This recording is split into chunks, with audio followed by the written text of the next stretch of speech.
My name is Niels Harrit. I have a master and a PhD in chemistry, and I'm associate professor at the University of Copenhagen, and I have been so for almost 40 years. And I'm 65. I have published close to 60 peer-reviewed papers in the best journals, and currently I'm involved with research X-ray time resolved spectroscopy on time scales of 1/1,000,000th of a second. This is very fast. About 3.5 years ago, I saw accidentally Building 7 going down on a DVD, which was a recording from Stephen E. Jones' lecture he gave on Brigham Young University. And that caught my attention immediately because, for one thing, I have never heard about this building before. And second, I couldn't understand what was going on because apparently it collapsed with no reason at all. So that, as a scientist, I'm trained to trying to understand what's going on around me, and I couldn't understand. And from that day, I have not had any free time because later on, I started looking into it. I started working on the local scene in Copenhagen, Denmark, and I got involved with a team of scientists, which also counts Stephen E. Jones, Kevin Ryan, etc. A total of 9 people, and in a kind of research investigating the dust from the collapse on south of Manhattan.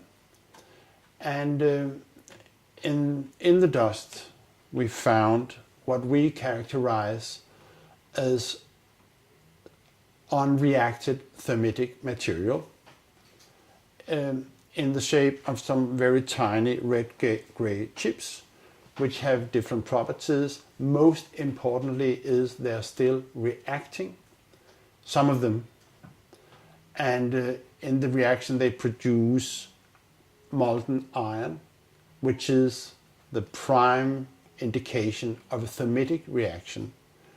And such a reaction can be used to destroy steel structures. Now, thermite is, in the old-fashioned thermite, is a mixture of pulverized aluminum and pulverized rust. And if you can get this mixture to react, which is not so easy, it produces tremendous heat, and this is what you call an incendiary. An incendiary is something which can be used to destroy something by the means of heat, while an explosive is something which acts with pressure. It knocks things apart.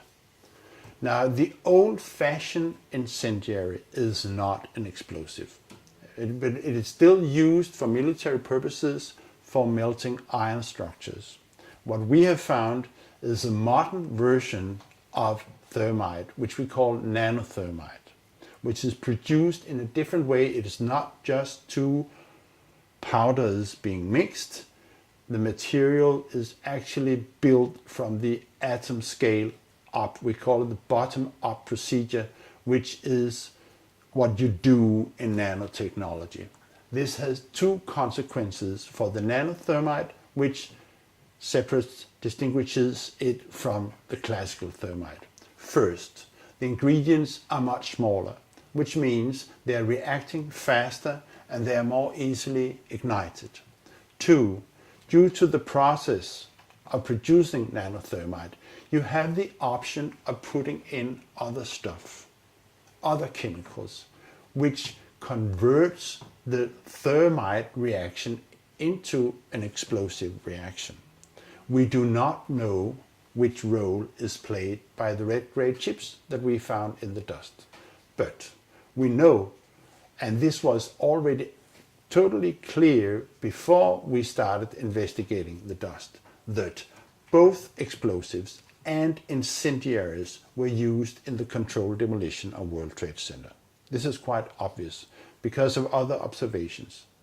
the molten iron and other findings in the dust, that both explosives and incendiaries were used. Now, where the red grade chips fit into this picture, we do not know. There's been much speculation about this, in particular because the nanothermite is a very versatile material which can be used in different configurations, and people have even speculated maybe it was sprayed on the structure and stuff like that. This is what I call hypothetical blast scenarios, which we should not maybe go into here. One point I wish to make, though, is the recent work by David Chandler, where he is looking very closely at the collapse of the South Tower, World Trade Center, reveals that the fragments which are being, which is coming out of the tower, obviously being kicked out by an explosive action, are rocket fragments. For once, they have a trail of a white trail after them, which could be aluminum oxide, which is a product of the thermite reaction. Second, they quite obviously have rocket properties, which, in my opinion, means that when we are that the discussion between incendiaries and explosives is obsolete in this situation. What we are dealing with, I think, in World Trade Center is modern military material which is unknown to the general public. And the red grade chips, the unreacted nanothermite that we have found in the dust, is just an indication that there is something wrong. It shouldn't be there. But my feeling presently, we are recording this in 2010, is that we haven't heard the whole story yet. The findings of the nanothermite in the dust is an unambitious proof that something was going on September 11th, which was unusual. And it is a finding which cannot be accounted for by any other explanation, any other process going on than this was deliberately put in the towers for the purpose of bringing them down. As a consequence, we are demanding, and I as a scientist, that a new investigation, when it comes, and it will come, should also encompass in looking for remaining explosives and thermitic material in the dust by the National Institute of Standards and Technology. Thank you.